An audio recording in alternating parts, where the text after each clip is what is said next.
Hello, my name is Amanda Taylor with the UMC administration, and today I am going to talk about the browsing tools in the EMS web app at https://ems.colorado.edu. After signing in, it should have your name in this corner and you are able to browse.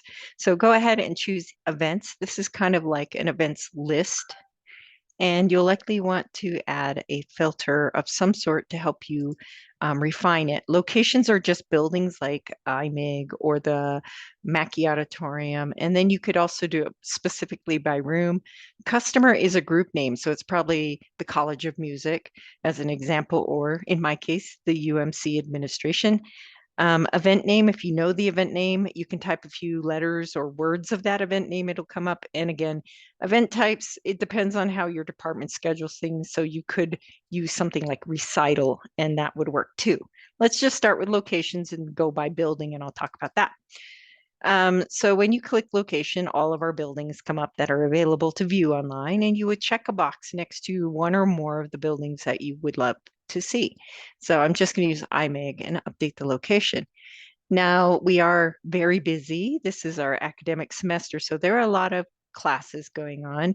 You have options. You can actually sort by these headers. So if you click location, it's going to put them in numerical order for their use. And by time, so it's room S201. You can see at 8 a.m. today, there's 8 to 10 this, 10 to 11 this. Then there's these cross list courses that are happening in the room.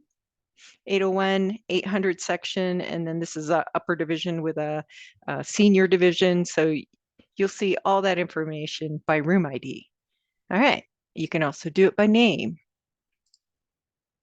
Ta-da!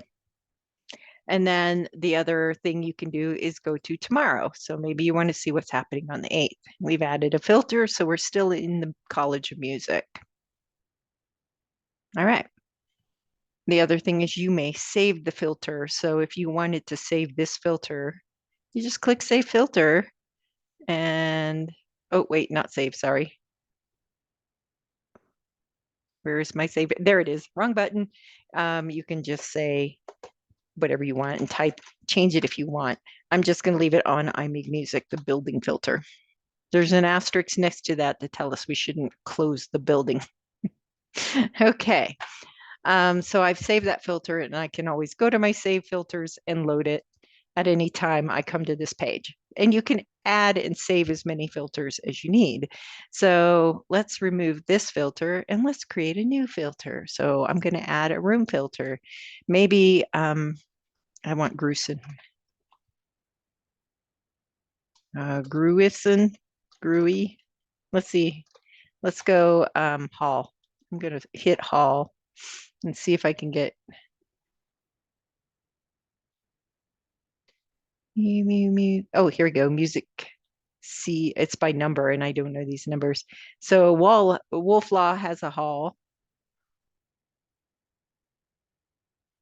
So I'm going to add rooms. So we're going to do, we might do a view of the large rooms. So let's go with add filter locations and do views. Sometimes there's views of facilities, music, IMIG Mackey rooms, library Mackey 102. So there are some already some succinct ones. You can actually, I'm going to remove IMIG music, Mackey.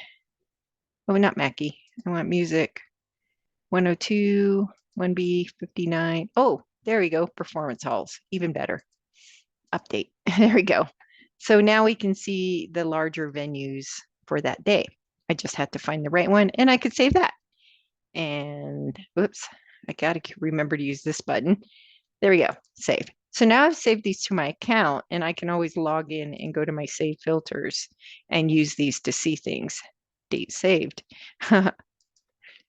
Oh, the date that I created it. And then you can go day by day too and see what's happening in these large halls and sort by room ID and see the morning run of the day for each room. Ta-da! All right, let's update something else. Let's talk about weekly lists. Now, right now, I still have that filter applied. I can turn it off. and see the whole building. And on the weekly list, you will see a lot of information, and there are in that building. Do I have a filter? No, I have no filters applied. So let's add my IMIG filter, load filter. Okay, there we go. So now instead of 3,000 events, we still have a lot of events. So you'll probably have to hit the show all 201 and go to the daily list because it's a busy building. So that's a very long list. And of course, if you wanted to be clever and you needed a quick event sheet for today, after sorting it, has this sorted by room? It looks like it is. Copy, and you could use Excel. Let me just use, I have the app. I prefer the app. So, and paste in, and you, I know, yeah. There you go. And then you just do your Excel. Oh, we have wrap text on. I don't like wrap text. All right, there we go. Ta-da! And these all have links, but you have to be logged in. Okay. So there's that. Okay. So I've created a lovely schedule. I'm going to subtract the filter. We'll talk about browse locations. Browse locations takes a minute to load because browse locations it's got to load the schedule, and that is a lot of visual data on a grid. So it takes it a minute to load. So just be patient and it will load eventually. Okay, once the schedule loads, again, we can go to our save filters. And I need to add a new filter because I haven't done this one. Again, we have add by room, but over here are the checkboxes for add remove locations. I know it seems a little off kilter. IMIG, H-I-MIG. Okay. What's nice about the browse locations is you can actually see your schedule and in a grid view. And you can click on events and it'll pop out. And you can see if there are multiple days that this thing is being hosted and how far out it goes. Typically, your building is very, very busy. So a lot of times you have a lot of things going on. Now, let's go to spaces you can book. Let's say, like, I am totally not authorized to book any of these because even today, I could change the date to maybe a couple days from now, the 12th. All right, I'm looking at Monday's schedule now. And maybe I want one of these meeting rooms. So I could click somewhere on the open grid and it would set up a meeting time for me, and I could continue and create my reservation. If I'm happy that I've got enough time between these, or if I need a little more time, I could do 3:45 and make that 1700. So I have a 15-minute gap. And if the room is available, I can add it to my reservation. All right, I'm not going to do that. I'm actually going to go back. Loading the grid view can take a while, so I would recommend finding your space first before you click on it. Okay, so again, if you are authorized to use a room and you click on this grid for a time, that create a reservation will pop open. If you are not authorized to use a room, you'll have to contact your department or the department that manages that room directly to see if they can assist you with finding that. But this is a really great way to say, oh, visually, this room is available at this time, and if I'm allowed to use it, I would start the reservation. Again, it's just, oops, okay, it's getting late. Again, just be aware that once you leave this screen to go to creating a reservation, you have to reload it again. That's the gist of it. So that's the kind of browsing events, browsing people, using filters and saving filters. So add a filter. I've got that one. I might save this one as,